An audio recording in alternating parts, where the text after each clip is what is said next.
warahmatullahi wabarakatuh. Nah, kembali lagi dengan saya Raju Rifana. Saya berasal dari kelas 10 IPS 1. Nah, pada pertemuan kali ini saya akan membahas tentang soal pada bab 7. Oke, langsung saja kita masuk pada soal yang pertama. Apa manfaat air tanah bagi kehidupan manusia? Nah, manfaat yang pertama bagi kehidupan manusia itu adalah sebagai sumber air bersih.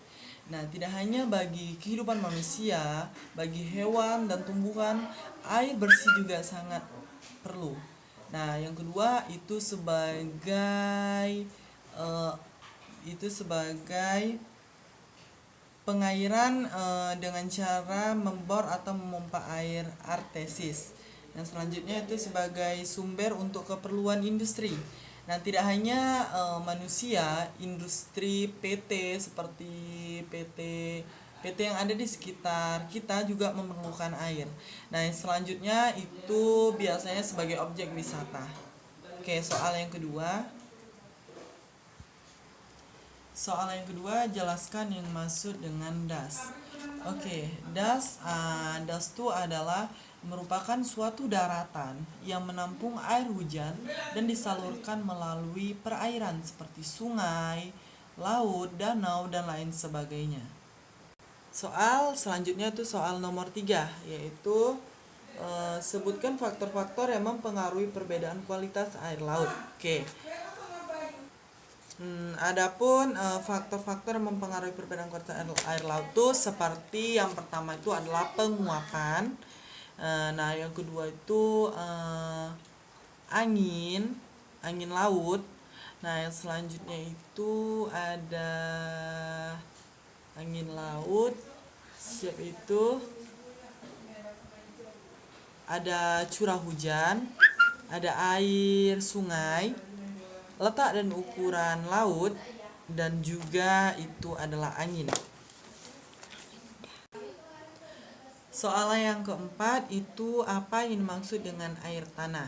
Oke, air tanah adalah air yang terletak di bawah lapisan tanah, yaitu tepatnya di bebatuan tanah. Itu terletak di bawah permukaan bumi, di bawah permukaan tanah.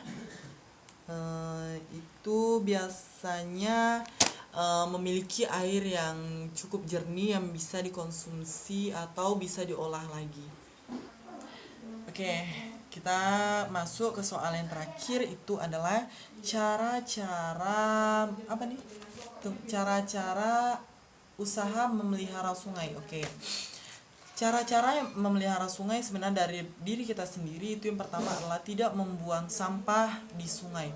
Karena apa? Karena apabila kita membuang sampah di sungai akan menyebabkan sungai tersebut tercemar dan banjir. Tidak hanya manusia yang akan rusak, sungai seperti ikan dan daerah di sungai tersebut akan tercemar. Oke, yang kedua itu adalah menanam pohon di pinggiran sungai. Agar apa? Agar pada saat banjir itu tidak masuk ke dalam pedesaan langsung, agar sedikit tercegah oleh pepohonan yang kita tanam tersebut. Nah, yang selanjutnya itu adalah kita tidak boleh merusak sungai. Seperti apa? Seperti kita membunuh hewan yang ada di sungai tersebut. Dengan cara apa? Dengan meracun ikan dan membuang olahan sampah pabrik ke dalam sungai tersebut. Apabila kita membuang olahan sampah pabrik seperti sampah rumah tangga kita ke dalam sungai tersebut, maka sungai akan tercemar dan ikan-ikan di situ akan mati.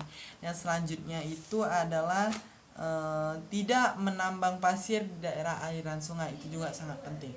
Oke, cukup sekian video dari saya. Lebih kurang saya mohon maaf. Wabillahi taufiq wal hidayah. Assalamualaikum warahmatullahi wabarakatuh.